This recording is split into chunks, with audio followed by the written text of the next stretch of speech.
वालेकुम नादरीन, आप YouTube channel देख रहे हैं। मैं इमरान खान हूँ। सबसे पहले इमरान खान साहब की बहनों ने एक बात की। उन्होंने कहा जी हम गारंटी दे देते हैं या हम एक ऑफ़र दे देते हैं कि मैं आसिम मुनीर का नाम नहीं लूँगी, इमरान खान को इलाज करवाने दें अल-शिफा अस्पताल से। अच्छा, ये एक ऑफ़र नहीं है, ये एक तरह से वो एक्सपोज भी कर रही हैं कि एक्चुअली आसिम मुनीर को प्रॉब्लम है इमरान खान साहब के इलाज से। यानी एक तरह का ये तंज़ है, एक तरह का वो सिस्टम को बेनकाब कर रही हैं। इन बहन भाइयों ने पाकिस्तान के निज़ाम को जितना नंगा किया ना, उतना आज तक कोई नहीं कर सका। या सोशल मीडिया का दौर है, वरना फातिमा जना के पास अगर सोशल मीडिया होता तो वो उस वक्त के जर्नैलों के कपड़े उतार देती और बता देती कि इनकी असल औकात क्या है। अब ये बहनें और ये भाई ये बता रहे हैं कि जनाब असल मामला ये नहीं है कि इमरान खान का कानूनी मसला है, आसिम मुनीर का मामला है, ज़ाती मामला बनाया हुआ है और एक खौफ है आसिम मुनीर को। तो उन्होंने कहा जी कि मैं आसिम मुनीर का नाम नहीं लेती, मैं ये ऑफ़र दे देती हूँ। अच्छा, हमारे कुछ छोटे दिमागों वाले लोग हैं, वो समझे कोई सीरियस बात हो रही है। भाई आसिम मुनीर को एक्सपोज किया जा रहा है। अब ये जुल्म के खिलाफ तो बोलते नहीं हैं, ये कभी नहीं कहते कि आसिम मुनीर साहब जुल्म बंद कर दें, ये कभी नहीं कहते कि पाकिस्तान की मिलिट्री एस्टेब्लिशमेंट जो गंद लगातार पिछले 70 साल से मार रही है वो उसको अब बंद कर दे, क्योंकि अवाम उनसे मुतनफ़र हो चुकी है और बहुत हद तक अब लोग खड़े हो गए। माजी में लोग ऐसे खड़े नहीं हुए जैसे लोग अब खड़े हो गए और एक मकबूल तरीन लीडर जेल में है। ये जनाब अब बहाने बनाते हैं कि मजलूम के अंदर कीड़े निकालते हैं कि मजलूम ने ये क्यों किया, मजलूम ने वो क्यों कहा। कभी ये कहते हैं कि इमरान खान को फ़ौरन डील ले लेनी चाहिए, इमरान खान को सर नीचे झुकाकर माफिया मांगनी चाहिए, कभी ये लोग ये कहते हैं। और जैसे ही कोई नरम बात आती है साथ ही कहते हैं देखा लेट गया। ये किसी हाल में खुश नहीं होंगे, ये हर लिहाज में एक बुग़्ज़ के अंदर मुब्तला है। जैसे कि अभी मैं वो तलत हुसैन की एक वीडियो देख रहा था, उसने पंजाबी के अंदर एक बातचीत करते हुए एक वीडियो भी एक पब्लिक की है। तो तलत हुसैन ने वीडियो पब्लिक की कि जनाब पार्लियामेंट हाउस के अंदर बैठे हुए जो धरना देने वाले पाकिस्तान तहरीक इंसाफ के या अपोजिशन के लोग हैं वो वहाँ पर खा पी रहे हैं। अच्छा, एक तो ये कि मैं बिल्कुल मुतमईन नहीं हूँ, यानी ज़ाती तौर पे मुझे लगा कि ये क्या किया है इन्होंने। पार्लियामेंट हाउस के अंदर धरना कौन सा धरना होता है, मैंने इस पर काफ़ी तनकीद भी की, लेकिन आप जायज़ तनकीद कर सकते हैं। दूसरी बात यह है कि वो लोग बेचारे भूखे भी रहे। ऐसा हुआ कि जब वो कंटीन वंटीन बंद करके चले गए तो इनके पास खाने पीने के लिए कुछ नहीं था और खाना अंदर लाने नहीं दे रहे थे। वो वक्त भी इन लोगों ने देखा वहाँ पर। ये जो पहला दिन था ना, जुम्मे वाला दिन, ये CCTV फुटेज है, इसके ऊपर ये बना हुआ है, ये टाइम भी इसके ऊपर आ जाता है। तो पहला दिन जुम्मे वाला दिन जब सहाफ़ी भी वहीं पे घूम रहे थे, ये उस दिन तो कैंटीन भी खुली थी, खाना पीना मिल भी रहा था। उसके बाद जो है वो सख्ती शुरू हो गई थी और वो सख्ती होती हुई सबने देख भी ली थी। लेकिन देखें ना, बुग़्ज़ का कोई इलाज नहीं है। तलत हुसैन ने निकाल के गई, देखें जी ये तो अंदर मौजे कर रहे थे, ये किस तरह का धरना था। तो ये लोग बेचारे लाइलाज हैं, इनकी तकलीफ जो है उसका अजाला नहीं हो सकता। देखिए नवाज शरीफ को ये लोग घसीट घसीट के मिलिट्री एस्टेब्लिशमेंट के जूते पॉलिश करके इक़्तिदार में तो ले आए, लेकिन वो आवाम में उसकी एक्सेप्टेंस नहीं है और ये बात इन्हें लगातार तकलीफ दे रही है। इनको खुद भी लोग अब सीरियस नहीं लेते और ये कभी बच्चों के पीछे पड़ जाते हैं, कभी किसी और चीज़ के पीछे पड़ जाते हैं, कत्ल गारतगिरी को जायज़ करार देते हैं। ये नहीं बोलेंगे कि पंजाब के अंदर 900 कत्ल हो गए पिछले 8 महीने में, इसके ऊपर बात नहीं करेंगे। ये लग्जरी तैयारा इन्होंने ले लिया एक, उस पर बात नहीं करेंगे। अच्छा, एक के बाद एक ये बहाने बनाते हैं। मुझे हैरत होती है कि इतने झूठे हैं ये कि रमज़ानुल मुबारक में भी झूठ बोलते हैं। यानी गल्फ स्ट्रीम का लग्जरी तरीन जहाज़ इन्होंने लिया है। तो इस जहाज़ के बारे में बताता हूँ, ये अगर 1 घंटा ये फ्लाई करता है ना तो ये 18-19 लाख रुपया लगता है इसके 1 घंटे के ऑपरेशन पे। इसकी कॉस्ट है फ्लाइंग की। फिर हर साल इसके ऊपर जो है इसकी मेंटेनेंस के ऊपर, शुरू में ज़रा कम लगते हैं, बाद में बढ़ते जाते हैं, तो 1.5 से 3 मिलियन डॉलर्स तक जो है वो इसकी सालाना मेंटेनेंस है।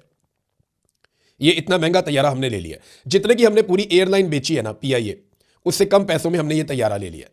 ये है नादरीन टोटल औकात पाकिस्तान के हुक्मरानों की कि अपने झूले लेने के लिए, अपने एंजॉय करने के लिए दुनिया का लग्जरी तरीन तैयारा लिया। बहुत सारे मुल्कों में जो हमसे ज़्यादा अमीर हैं, हमसे ज़्यादा बेहतर हैं, उनके हुक्मरानों के पास भी इतना लग्जरी और इतना शानदार तैयारा नहीं है जितना शानदार अब हमारी वज़ीर आला पंजाब के पास है। ये तैयारा उड़ता उड़ता भी रहा है, इसकी अभी रिकॉर्ड भी आ गया, कभी सियालकोट गया, कभी मियाँ वाली गया, कभी अननोन जगहों पे गया कि पता ही नहीं है कहाँ गया, कहाँ से वापस आया। लाहौर में भी उड़ता रहा, झूला शूला लाहौर में भी लिया इसने, लगभग 52 मिनट का, 55 मिनट का। तो ये जो तैयारा है इसका इस्तेमाल भी हो रहा है। अच्छा, ये झूठ कितना बोलते हैं, कभी कहते हैं जनाब ये तो हम एयर पंजाब के लिए लेकर आए। एयर पंजाब जिसका कोई वजूद ही नहीं है, उसका तैयारा पहले एयरलाइन बनती है, उसके बाद तैयारे आते हैं। एयरलाइन बनती है, भर्तियाँ होती हैं, दफ्तर बनते हैं, एंड में तैयारे आते हैं। ये जनाब तैयारा पहले पहुँच गया। कैसा लोगों को बेवकूफ़ समझते हैं ये। फिर वहाँ पे टाउट मजीद उठते हैं, दरबारी उठते हैं, वो कहते हैं जी ये तो मरीजों को मुंतकिल करने के लिए लेकर आए कि इसके अंदर मरीजों को मुंतकिल करेंगे। यार वैसे हद है बेशर्मी की, मरीजों को मुंतकिल पूरी दुनिया में, अमेरिका समेत दुनिया का कोई ऐसा मुल्क नहीं है जहां पे मरीजों को मुंतकिल करने के लिए इतना लग्जरी तैयारा रखा गया हो, ऐसी ऐशो इशरत। तो ये सब झूठ है। हो सकता है कोई एक आधी वीडियो ये बना के जारी भी कर दे, 1-2 वीडियोस मरीज लेटा हुआ हो, क्योंकि वहां पे सोफा कम बेड भी लगा हुआ है, बड़ा कमाल किस्म का लेटने की जगह भी है इस तैयारे में। तो 19 बंदों के तैयारे में हो सकता है इक्का दुक्का दफा तनकीद से बचने के लिए या 2 नंबरी करने के लिए हरकत ये करें।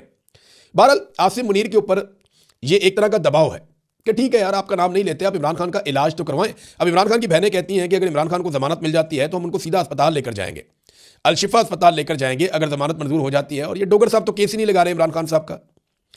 और अलीमा खानम ने कहा कि बानी पीटीआई इमरान खान साहब की रिहाई तभी मुमकिन है जब जस्टिस सरफराज डोगर केस की समाअत करेंगे। जब जमानतें मिलेंगी तो इसी वक्त इमरान खान साहब को जेल से सीधा अलशिफा अस्पताल लेकर जाएंगे, ये जनाब उन्होंने कहा। अब नाजरीन आए आप एक और बात की तरफ के पाकिस्तान के नुक्ता नज़र से ना आज एक बड़ा अहम दिन है, और मुझे इसकी अहमियत का अंदाज़ा उसी वक्त हो गया जब ताहिर अशरफी को लॉन्च किया गया। मौलवी ताहिर अशरफी एक दरबारी मौलवी हैं, सरकारी मौलवी हैं। इन्हें हमेशा उस मौका पर लॉन्च किया जाता है जब पाकिस्तान की मिलिट्री एस्टेब्लिशमेंट ने कोई गेम डालनी होती है। जब भी आसिम मुनीर साहब ने कोई नया कट्टा खोलना होता है तो पहले ये मौलवी लॉन्च किया जाता है और ये आकर बताता है, और ये उसकी इस्लामी अफादियत बयान करता है। यानी बहुत ही बेशर्मी की हद तक ये जाते हैं ताहिर अशरफी साहब ना। तो ताहिर अशरफी साहब जनाब अब लॉन्च हो गए, और मसला ये है कि आज का दिन है 19 तारीख, अमेरिका में जो है वो सुबह हो जाएगी।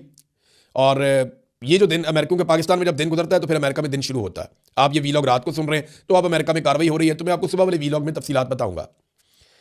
तो हुआ ये है कि वहां पे डोनाल्ड ट्रंप ने बुला लिया है उन ममालिक को जिनके साथ बैठकर वो बोर्ड ऑफ पीस या बोर्ड ऑफ नेतन्याहू जो है वो उसके ऊपर अब अमल दरामद करेंगे और उसकी सबसे तौसीक लेंगे।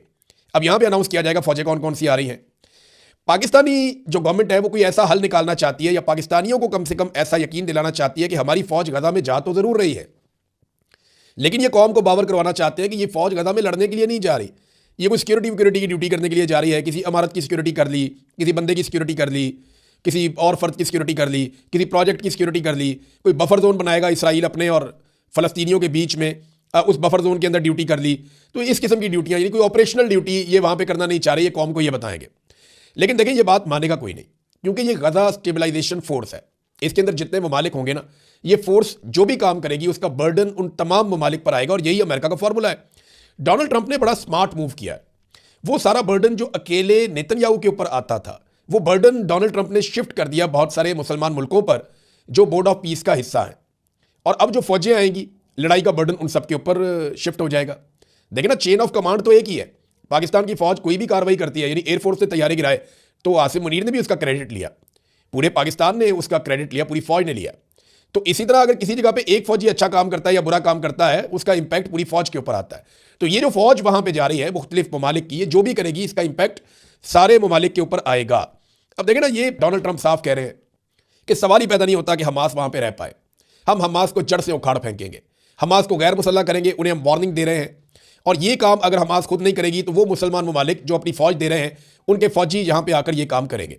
अब सुरंगें साफ करनी है, हमास को गैर मुसल्लह करना है, फ़लस्तीनियों के पास अपने बचाव के लिए कोई हथियार ना बचे, और दूसरा कोई भी फ़लस्तीनी इसराइलियों के मफाद के खिलाफ कोई काम ना कर सके। देखें ना, नेतन्याहू की अप्रूवल के बगैर तो पाकिस्तान की फौज गजा में नहीं जा सकती।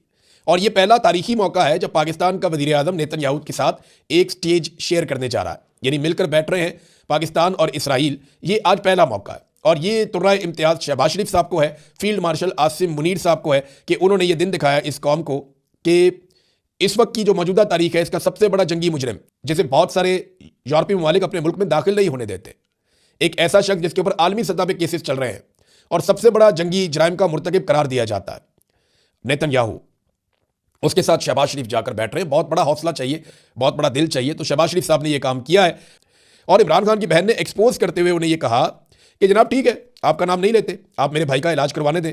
ये बड़ी शर्मिंदगी वाली बात है, जिसको कुछ टाउट्स उठा रहे हैं और उठाकर ये कह रहे हैं कि जनाब ये हो गया, हार गए, डर गए, इनका नजरिया बिक गया। ऐसे नहीं होता। ये रिजीम इतना पागल हो चुका है कि ये पागलों को इकट्ठा कर रहा है। आज़ाद कश्मीर में कैप्टन रिटायर्ड लियाकत, जिसने एक इंटरव्यू देते हुए कहा कि उसकी ख्वाहिश है कि 1000 बंदा कत्ल कर दिया जाए तो मुल्क ठीक हो जाएगा। ये पुलिस के अंदर है, और पुलिस ने 900 बंदा मार भी दिया है ये 8 महीनों में। इस शख्स ने इंटरव्यू देते हुए कहा कि मेरी ये राय है और मेरी ये ख्वाहिश है कि 1000 बंदा कत्ल कर दिया जाए स्ट्रेट अवे। ऐसे ज़हनी मरीज जो हैं उसको इदारे से निकालने की बजाय उसको IG लगा दिया आज़ाद कश्मीर में। आप अंदाज़ा करें। अब आज़ाद कश्मीर के लोग अपनी खैर मनाएं, क्योंकि इंसानों को कत्ल करने का ख्वाहिशमंद वो आज़ाद कश्मीर में आकर IG लग गया, और उसने अपना बयान वापस लेकर माफ़ी भी नहीं मांगी। अंदाज़ा करें आप, ये है जनाब इनकी सूरत हाल। अब नाज़रीन एक और हमारे पास खबर है, वो ये कि ईमान मज़ारी और हादी अली चट्टा साहब का जो केस है वो जज आसिफ साहब की अदालत में लगा। आसिफ साहब वही जज हैं जिनके बेटे ने 2 खवातीन को कुचल कर कत्ल कर दिया सड़क के ऊपर, नॉन कस्टम गाड़ी चलाते हुए, और ओवर स्पीड था, उसके बाद लाइसेंस भी नहीं था। लेकिन उनके बेटे को 2 कत्लों के बाद फौरी तौर पर यानी उनको रिलीफ मिल गया, उन्हें फौरी तौर पर बाइज्जत बरी कर दिया गया, वो अपने घर चले गए। ये चंद दिनों के अंदर, 2-4 दिन के अंदर गेम हो गई। तो जज साहब की मौजें लग गई। जज साहब का बेटा कत्ल भी करे तो कोई मसला नहीं है। उसी जज के पास एक हामला खातून और उसके शौहर, जिनके पाकिस्तानियों पे बहुत एहसानात है, उन्होंने ह्यूमन राइट्स के लिए हमेशा आवाज़ उठाई है, उनका केस आया हुआ है। अब देखते ही हैं कि ये जज जिसने अपने बेटे को तो 2-4 दिन में इंसाफ दिलवा दिया, और जो मर गई औरतें वो तो मर गई, उनका तो इसने सोचा भी नहीं। अब जो कत्लों के ऊपर अपने बेटे को घर ले जा सकता है, वो ट्वीट के ऊपर ईमान मजारी को कितना अरसा अंदर रखेगा। अब ये इम्तिहान है। उसने नोटिस तो जारी कर दिया, लेकिन टाइम नहीं बताया कि अगले हफ्ते होगा या कब होगा। होना तो ये चाहिए था कि वो कहता कल आ जाए और कल जमानत देता। जैसे अपने बेटे को निकालने की जल्दी थी, जिसने 2 कत्ल कर दिए थे, उतनी जल्दी यहां पे भी दिखाए ना, कि जहां पे एक सिर्फ ट्वीट की बुनियाद के ऊपर 17 साल कैद की सजा सुना दी गई। ये बहुत तकलीफ दे बात है। तो नाजरीन, एक चीज मैं एंड में आपके सामने और रखना चाहता हूं।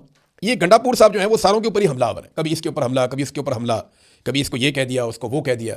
ये मेरे बारे में भी बातें करना शुरू हो गया कि ये करो वो करो, मैं इलेक्शन लड़ाता हूं, पता नहीं क्या कुछ कह रहा था। तो मैं गंडापुर को एक बात कहना चाहता हूं कि ये वाला कैमरा और ये वाला कलम, ये है मेरा हथियार। मैं इसके साथ लड़ता हूं और इसी से लड़ता आया हूं। मैंने कंप्रोमाइज़ नहीं किया एक दिन भी। गंडापुर, उतनी मार तुम सोच भी नहीं सकते जितनी मैंने खाई है। गंडापुर साहब, मैं अगर आपकी तरह होता ना तो आज इस्लामाबाद में या लाहौर में बैठा होता। मेरी फैमिली दरबदर ना हो रही होती, मैं धक्के ना खा रहा होता, मैं इन हालात के अंदर कभी ना होता जिस तकलीफ से मैं और मेरा खानदान पूरा गुजर रहा है। तो आपकी तरह हम भी मौजें कर रहे होते, कबूतर उड़ा रहे होते, घोड़े भगा रहे होते, वहाँ पे पाकिस्तान के अंदर मेले ठेले इंजॉय कर रहे होते। प्रोटोकॉल तो तुम इंजॉय कर रहे थे, वज़ीर आला तो इमरान खान ने तुम्हें बनाया था, सारा कंट्रोल तो तुम्हें दिया था। तो कंप्रोमाइज़ होने की बजाय खड़े हो जाते ना अपने पैरों पर। मैंने तो नहीं कहा कभी भी पाकिस्तानियों को कि मेरे साथ चलो, मैं पहली गोली खाऊंगा और मैं तुम्हें लेकर निकलूंगा और जाके हम इनकलाब लेकर आएंगे। मेरा तो काम कलम का और कैमरे का है, वो काम मैं कर रहा हूं और इस पर मैं कंप्रोमाइज नहीं करूंगा, और मैं नहीं कर रहा। मैंने कहा था मैं खड़ा रहूंगा, मैं खड़ा हूं। तुम्हारा काम था और तुमने कहा था कि पहली गोली मैं खाऊंगा, और तुम निकले। तुम एक दफा डी चौक गए, वहां से भाग गए। तुम दूसरी दफा डी चौक गए और वहां पे लाशें छोड़कर भाग गए। तो तुम्हारा भागने का ट्रैक रिकॉर्ड है। तुम डरे हुए, तुम बुज़दिल आदमी हो। तुम बुज़दिल आदमी हो, सिर्फ बड़के मार सकते हो। ये बुच्छा वाल रख के बड़का मारना बड़ा सौखा है। इस तरह के हमने बहुत नबेड़े रंगबाजी लाहौर की गलियों में जगह जगह बैठे हुए होते हैं। तो ये रंगबाजी भाई किसी और को करके दिखाई। मैं तुम्हारी बातों में नहीं आऊंगा, मैं अपना काम करूंगा। मेरा काम कलम से और कैमरे से है। मेरी आवाज मेरा हथियार है जिसके जरिए मैं लड़ूंगा। तुमने वादे किए थे और दावे किए थे कि मैं ये कर दूंगा, मैं वो कर दूंगा, इस तारीख तक बाहर ना लाया तो ये कर दूंगा, उस तारीख तक बाहर ना लाया तो मैं वो कर दूंगा, मैं आपको डेडलाइन दे रहा हूं, मैं आपको टाइम दे रहा हूं, अपना इदारा ठीक करो, सारा कुछ करके बाद में जूतियों में बैठ गए। तो भाई जूतियों में बैठ गए हो तो स्मेल तो आएगी ना। तो अब नाक पे हाथ रख और स्मेल को बर्दाश्त करना स्मेल को। मैं तो अपना काम उसी तरह कर रहा हूं, किसी एक जगह पे भी कभी कंप्रोमाइज नहीं किया। हाँ, तुम्हें पहचान लिया, और इमरान खान ने वाहिद कमाल आदमी है इमरान खान, मानिए इमरान खान को। इमरान खान ने जिसको भी निकाला है ना, उस वक्त चाहे आपको लग रहा हो कि इमरान खान ने शायद गलत फैसला किया, लेकिन तारीख ने साबित किया, और यहां तो बहुत जल्दी जल्दी साबित हो रहा है कि इमरान खान का फैसला दुरुस्त था। अब गंडापुर रोजाना साबित कर रहे हैं कि उनको हटाने का फैसला इमरान खान का बिल्कुल ठीक था। अब तक के लिए इतने, अपना ख्याल रखिएगा। चैनल को सब्सक्राइब करें, लाइक करें।